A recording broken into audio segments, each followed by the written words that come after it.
Unexpected. WF. Episode 15. పోరాటం మధ్యలో sudden గా రోహన్ 2 ఖలీ దగ్గరికి వచ్చి శివవైపు చూపిస్తూ, ఖలీ, వాడిని ఓడించాలి అంటే ముందు వాడికి దగ్గరగా ఉన్న వాళ్ళని, వాడి బలహీనతలను పట్టుకోవాలి. అప్పుడే వాడి లొంగుతాడు అని ఒక క్రూరమైన కన్నింగ్ ఐడియా చెప్తాడు. అది విని ఖలీకి ఈగో హార్ట్ అవుతుంది. ఒక మహావీరుడిలా ఫీలయ్యే ఖలీ రోహన్ 2 వైపు కోపంగా చూసి, ఏంటి, ఇలాంటి ఒక చిన్న పురుగు కోసం నేను పిరికివాడిలా వాడి కుటుంబాన్ని అడ్డుపెట్టుకోవాలా? నాకంత హర్మ పట్టలేదు. నా శక్తి ఏంటో వాడికి చూపిస్తా అని చిరాకుగా, గర్వంగా అంటాడు. అది విని రోహన్ 2 ఎంతో సీరియస్గా శివవైపే కల్లార్పకుండా చూస్తూ, ఖలీ, వాడిని తక్కువ అంచనా వేయకు. వాడు నిన్ను ఓడించగలడు అని ఖచ్చితంగా అంటాడు. శివ ఫైట్ చేస్తున్న తీరు చూస్తుంటే ఆ శివ చేతిలో, వాడి బాణాల్లో ఏదో తెలియని ఒక అద్భుతమైన శక్తి ఉన్నట్టు రోహన్ 2కి అనిపిస్తుంది.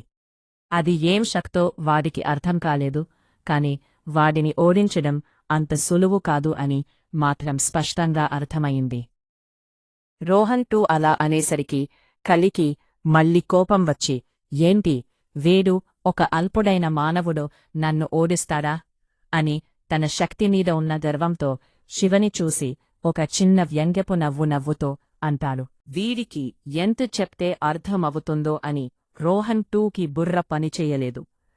మరోపక్క శివ తన ముందు ఉన్న దెయ్యాల సైన్యాన్ని ఒక రాక్షసుడిలా కత్తితో నరుకుతూ, బాణలతో పేల్చుతూ ఒక్కొక్క అడుగు ముందుకు వేస్తూ ఉంటాడు. శివ వెనుక ఉన్న విక్రమ్ రాథోడ్ ఇంకా మిగతా కమాండోలు కూడా ప్రాణాలకు తెగించి ఆ రాక్షసుల మీద దాడి చేస్తూ ముందుకు అడుగు వేస్తూ ఉంటాడు. ఖలీ శివవైపు చూసి ఒక భయంకరమైన చిరునవ్వు నవ్వి, చాలా రోజులు అయ్యింది ఇలాంటి ఒక బలవంతుడితో యుద్ధం చేసి. వీడి రక్తం తాగితే కాని నా దాహం తీరదు అని తనలో తాను అనుకొని తన చేతిలో ఉన్న ఒక పెద్ద ఆయుధంతో శివవైపు వేగంగా గాలిలో ఎగురుకుంటూ వెళ్తాడు. మరోపక్క శివ కూడా ఎంతో పవర్ఫుల్ అయిన ఎవరో ఒక రాక్షసుడు అత్యంత వేగంగా తన వైపు దూసుకువస్తున్నాని సిక్స్త్ సెన్స్ ద్వారా అర్థం చేసుకుంటాడు. వెంటనే శివ తన గురువు పరశురాముడు తనకు ప్రసాదించిన ఆ దివ్యమైన ఆయుధాన్ని ఉపయోగించాలి అని డిసైడ్ అయ్యి కళ్ళు మూసుకుని మనసులో ఏదో ఒక పురాతనమైన శక్తివంతమైన మంత్రం చదువుతాడు.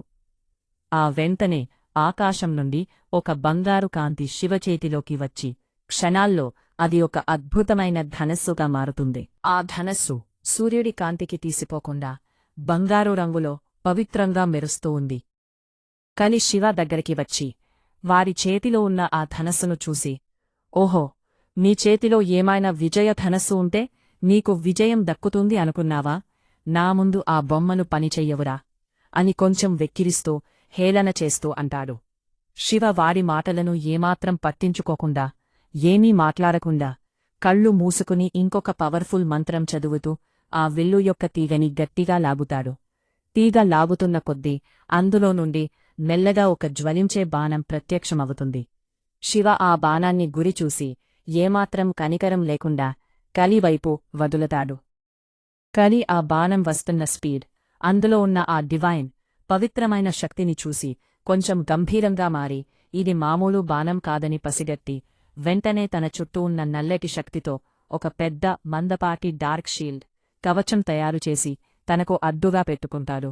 ఆ బాణం నేరుగా గాలిని చీల్చుకుంటూ వచ్చి ఆ నల్లటి కవచానికి బలంగా తగులుతుంది. ఆ రెండు శక్తుల ఘర్షణకు ఒక పెద్ద శబ్దం వచ్చి ఆ కవచం ఇంకా ఆ బాణం రెండూ అక్కడికక్కడే కాలిపోయి మాయమైపోతాయి. ఖలీ వెంటనే తన చీకటి శక్తితో గాలిలోనే ఒక పదునైన నల్లటి కత్తిని తయారుచేసి శివవైపు వేగంగా దాడి చెయ్యడానికి వెళతాడు. శివ్ కూడా ఏమాత్రం తగ్గకుండా మళ్లీ లాగి ఇంకో బాణం వేస్తాడు. కాని ఈసారి ఖలీ అలర్ట్గా ఉండి ఆ వస్తున్న బాణాన్ని తన చేతిలో ఉన్న ఆ నల్లటి కత్తితో మధ్యలోనే అడ్డుకుని విరతగొట్టి మళ్లీ శివ్ వైపు దూసుకువెళతాడు. అది చూసి శివ్ కూడా తన ధనస్సుని గాలిలోకి వదిలేస్తాడు. అది అలానే గాలిలో ఒక బంగారు పౌడర్లా మారి మాయం అయిపోతుంది. వెంటనే శివ్ తన కుడి చేతిని ముందుకు పెడతాడు. మళ్ళీ అదే మంత్రశక్తితో గాలిలో నుండి అగ్నితో మండుతున్న ఆ బంగారు కత్తి శివ్ చేతిలోకి వస్తుంది. శివ్ కూడా ఏమాత్రం వెనక్కి తగ్గకుండా ఆ కత్తిని గట్టిగా పట్టుకుని కలివైపు యుద్ధానికి ముందుకు వెళతాడు. ఒకేసారి ఆ ఇద్దరు బలవంతుల కత్తులు బలంగా గాలిలో ఒకదానికొక్కటి తాకగానే ఒక పెద్ద ఉరుములాంటి శబ్దం వచ్చి ఆ కత్తులు కలిసిన చోట నుండి భయంకరమైన షాక్ వేవ్స్, శక్తి తరంగాలు రౌండ్గా రావడం మొదలవుతాయి. ఆ షాక్ వేవ్ స్పీడ్కి వాళ్ళిద్దరి చుట్టూ యుద్ధం చేస్తున్న రాక్షసులు, కమాండోలు అందరూ గాలిలోకి ఎగిరి చాలా దూరంగా పోయి పడతారు. అంతేకాదు ఆ ఇద్దరి మధ్య ఉన్న భూమి బద్దలై వాళ్ల చుట్టూ ఉన్న మట్టి అంతా గాలిలోకి ఎగిరి ఒక తుఫానులాగా వెనక్కి వెళ్తూ ఉంటుంది. శివలో ఉన్న ఆ పవిత్రమైన శక్తిని స్వయంగా చూసిన కలి కూడా కొంచెం ఆశ్చర్యపోతాడు. ఎందుకంటే తను ఎన్నో వేల ఏళ్లుగా బతుకుతున్నాడు, కాని ఇప్పటివరకు సరిగ్గా అలాంటి శక్తిని, అలాంటి తేజస్సుని కేవలం ఒకే ఒక్క గొప్ప వ్యక్తి దగ్గరే చూశాడు. కాని ఇప్పుడు శివ దగ్గర ఉన్న శక్తి ఆ వ్యక్తి దగ్గర ఉన్న శక్తి కన్నా కొంచెం తక్కువ ఉన్నా దాదాపు అదే రేంజ్లో ఆ పవిత్రత ఉంది అని కలికి అర్థమవుతుంది. కాని కత్తితో దాడి చేస్తూనే తనలో తాను కన్ఫ్యూజ్ అవుతూ మాట్లాడుకుంటూ, వీరి దగ్గర ఉన్న శక్తి నన్ను అంత సులువుగా ఓడించలేదు, అలా అని నేను కూడా వాడిని అంత సులువుగా ఓడించలేను. అసలు ఎవరు వీరికి ఆ దేవుడి శక్తి ఎలా వచ్చింది అని మనసులో అనుకుంటాడు. సరిగ్గా అప్పుడే వెనుక నుండి యుద్ధభూమిలోకి వచ్చిన రోహన్ 2 శివ వైపు చూసి ఒక సైకోలా నవ్వుతో, ఎలా ఉన్నావు శివ, సర్ప్రైజ్ అని అంటాడు. ఆ గొంతు విని శివ ఉలిక్కిపడి వెనక్కి తిరిగి చూస్తాడు. ఆ వ్యక్తి అచ్చం సిండికేట్ లీడర్ రోహన్లాగే ఉన్నాడు. కాని వాడి బాడీ లాంగ్వేజ్, వాడి కళ్లలో ఉన్న క్రూరత్వం రోహన్లా కాకుండా కొంచెం వేరేగా, ఇంకా భయంకరంగా ఉన్నాడు. శివ కన్ఫ్యూజ్ అవుతూ ఆ రోహన్లా ఉన్న వ్యక్తిని చూసి, రోహన్ అని కోపంగా, ఆశ్చర్యంగా అంటాడు. హా, నేనే అని గర్వంగా అంటాడు రోహన్ 2. ఇంతలో ఒక అదృశ్య రాక్షసుడు గాలిలో నుండి కలి దగ్గరికి వచ్చి వంగి సెల్యూట్ చేసి, మీరు అప్పగించిన పని పూర్తి చేసా ప్రభో అని అంటాడు. అది విని అక్కడే ఉన్న రోహన్ 2 గట్టిగా పైశాచికంగా నవ్వుతూ, శివ, విన్నావా, నువ్వు ఇందాక నిన్ను కాపాడటానికి బ్లడ్ మౌంటైన్కి పంపించిన నీ బావమరిది ఆ రంజిత్ గాడు దారుణంగా చచ్చిపోయాడు అని ఒక బాంబులాంటి వార్త చెప్తారు. ఆ మాట వినగానే శివ ఆశ్చర్యంతో, బాధతో కళ్ళు పెద్దవి చేసి, రంజిత్ చనిపోయాడా అని గట్టిగా అరుస్తాడు. శివ గుండె పగిలినంత పని అవుతుంది. క్షణాల్లో శివ కళ్ళు ముందు రంజిత్తో ఉన్న జ్ఞాపకాలు అన్నీ ఒక సినిమా రీల్లాగా గుర్తుకు వస్తాయి. ప్రియకోసం వాడు ప్యాలెస్కి రావడం, తనని మొదటిసారి ఎంతో గౌరవంగా, ప్రేమగా బావ్ అని పిలవడం, రాత్రి టెరెస్ మీద నిద్ర పట్టకపోయినా ఏమయ్యింది బావ్ అని తనకోసం రావడం, అన్నీ గుర్తుకొచ్చి శివ కళ్లలో నీళ్లు తిరుగుతాయి. రంజిత్ చావుకి తనే కారణమని శివ కుమిలిపోతాడు. శివ బాధలో, షాక్లో ఉండటం చూసి రోహన్ 2 ఇదే సరైన సమయం అనుకోని కలివైపు చూసి, కలి, వాడి మైండ్ బ్లాక్ అయ్యింది, ఇప్పుడు దాడి చెయ్ అని గట్టిగా అరుస్తాడు. కలి వెంటనే ఏమాత్రం గ్యాప్ ఇవ్వకుండా తన కత్తితో శివమీద దాడి చేస్తాడు.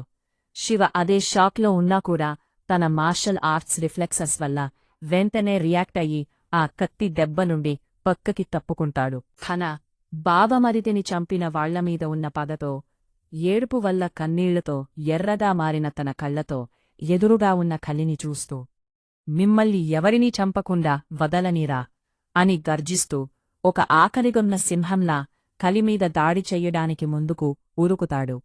మరోపక్క రోహన్ 2 అక్కడే నిలబడి ఉన్న వేలాది కలి దెయ్యాల సైన్యాన్ని చూసి, రే, అందరూ వెళ్లి వాళ్ల ఆర్మీ మీద ఏకకాలంలో దాడి చెయ్యండి, ఒక్కరు కూడా బతకకూడదు అని ఆర్డరిస్తాడు. అది విని అప్పటివరకు ఆగి ఉన్న ఆ కలి సైన్యం కూడా రక్తం కోసం ఆకలితో అరుస్తూ వాళ్లవైపు దూసుకు వెళ్తుంది. అక్కడే ఉన్న కమాండర్ విక్రమ్ రాథోడ్ ఇంకా మిగతా కమాండోలు వాళ్లవైపు సునామీలా వస్తున్న ఆ సైన్యాన్ని చూసి, రేయ్, భయపడకండి, అందరూ ఒక గుంపుగా మారి ఒకరికొకరు సపోర్ట్ చేసుకుంటూ డిఫెన్స్లో దాడి చెయ్యండి అని ఆర్డరిస్తాడు. అంతేకాదు ప్యాలెస్ నుండి అప్పుడే అక్కడికి వచ్చిన మిగతా వర్మ ఫ్యామిలీ యోధులు కూడా ఒక గుంపుగా మారి ఆ దెయ్యాల మీద దాడి చెయ్యడం స్టార్ట్ చేస్తారు. విక్రమ్ ఇంకా మిగతా వాళ్ళు అంతా ప్రాణాలకు తెగించి ఆ వస్తున్న రాక్షస సైన్యం మీద దాడి చేయడానికి ముందు వెళ్తారు. కాని ఇప్పుడు వాళ్ల మీదకి వస్తున్న కలీ సైన్యంలో కేవలం సాధారణ సైనికులు మాత్రమే కాదు, చాలామంది భయంకరమైన శక్తులు ఉన్న లార్డ్స్, కమాండర్స్ ఉన్నారు. దానివల్ల సాధారణ మనుషులైన విక్రమ్ ఇంకా మిగతా వాళ్లు ఆ రాక్షసుల మాయాశక్తులను, దారులను ఆపలేకపోతున్నారు.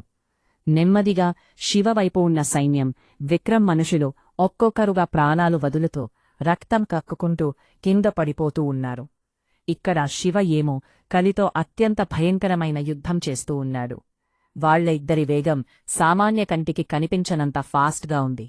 శివ ఈ యుద్ధాన్ని త్వరగా ముగించాలని తన దగ్గర ఉన్న మొత్తం శక్తిని బయటికి తీసి వాడుతాడు. అలా తన మంత్రశక్తితో తన భుజాల వెనుక నుండి అచ్చం దేవుడికి ఉన్నట్లుగా ఇంకొక 2 అదృశ్య కాంతివంతమైన చేతులు కూడా సృష్టిస్తాడు. ఇప్పుడు శివకి మొత్తం 4 చేతులు ఉన్నాయి. శివ తన పైనున్న 2 చేతులతో ఆ బంగారు ధనస్సు పట్టుకుని ఒకేసారి 10ల కొద్దీ బాణాలు వేస్తూ ఉంటే, మిగతా కింది 2 చేతులతో 2 అగ్నికత్తులను పట్టుకుని కలి మీద దగ్గర నుండి దాడి చేయడానికే ముందుకు వెళ్తాడు. అది చూసిన కలి కూడా ఆశ్చర్యపోయి వెంటనే తన చీకటి శక్తితో ఇంకొక 2 నల్లటి చేతులను సృష్టించి శివలానే 4 చేతులతో ఆయుధాలు పట్టుకుని యుద్ధం చేస్తాడు. ఎప్పుడైతే ఇద్దరి 4 చేతుల దాడులు ఒకదానికొకటి బలంగా తగులుతాయో అప్పుడు ఆ ఆయుధాల ఘర్షణ నుండి చుట్టూ ఉన్న గాలిని సైతం మండిస్తూ పెద్ద పెద్ద షాక్ వేవ్స్ని వదులుతాయి. దానివల్ల ఇద్దరి మధ్యలో ఉన్న భూమి కుంగిపోయి మట్టి మొత్తం కొంచెం కొంచెంగా కిందకి వెళుతుంది. ఎందుకంటే వాళ్ల ఆయుధాలు తగిలిన ప్రతి షాక్ వేవ్కి కింద ఉన్న మట్టి గాల్లో లేసి తుఫానులా వెనక్కి వెళుతూ ఉంది. అలా వాళ్ల ఇద్దరి దాడులు కలిసే చోటున ఒక చిన్న లోయలాంటి గుంత ఏర్పడుతుంది. కలి తన చీకటి కత్తులతో శివవైపు క్రూరంగా దాడి చేస్తూ ఉంటాడు. శివ కూడా ఏమాత్రం తగ్గుకున్నా వాడిని తన ఒక చేతిలోని బాణతో అడ్డుకుంటూనే మిగతా చేతులతో కత్తులతో దాడి చేస్తూ ఉంటాడు. సరిగ్గా అదే సమయంలో పక్కన యుద్ధం చేస్తున్న కమాండర్ విక్రమ్ రాథోడ్ని 3 రాక్షసులు కలిసి చుట్టుముడతారు.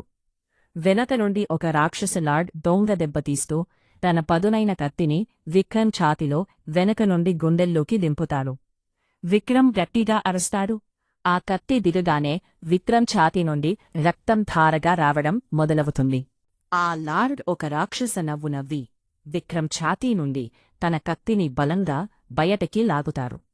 విక్రమ్ ఆ నరక యాతన తట్టుకోలేక రక్తం కక్కుకుంటూ దగ్గుతూ అక్కడే నేలమీద 2 మోకాళ్లమీద కూలబడిపోతాడు. అది చూసిన మిగతా కమాండోలు, శివ మనుషులు విక్రమ్ సార్ అని ఆర్తనాదాలు చేస్తూ బాధతో అరుస్తారు.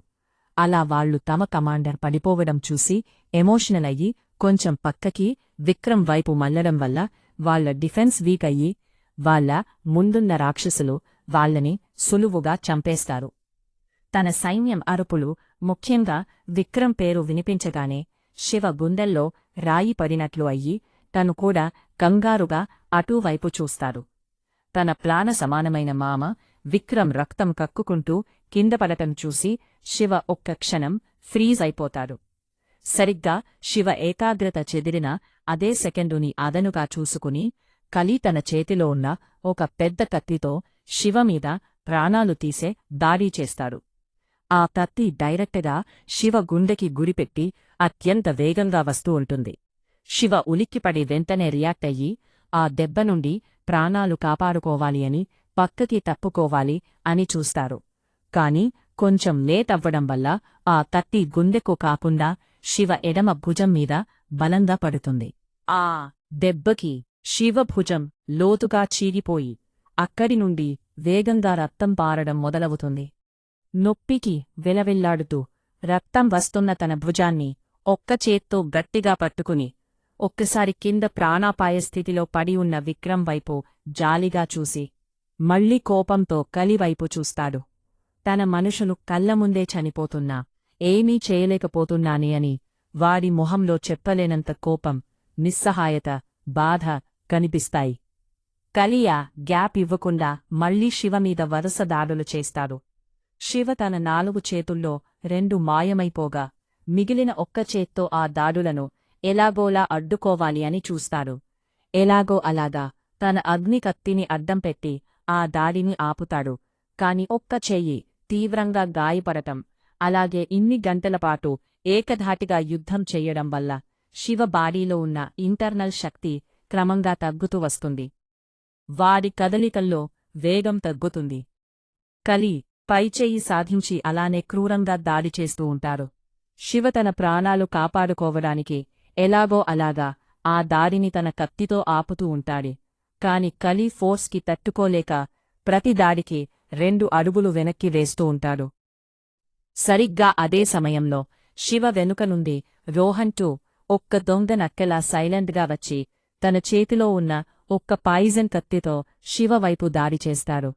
రోహన్ 2 అలా దొంగ దెబ్బతీస్తాడని శివు ఊహించకపోవడం, అలాగే అదే సమయంలో ముందు నుండి కలి కూడా ఫుల్ ఫోర్స్తో దాడి చేయడం వల్ల శివు తను కేవలం ముందున్న కలి దాడి మీదే పూర్తిగా దృష్టి పెట్టాడు.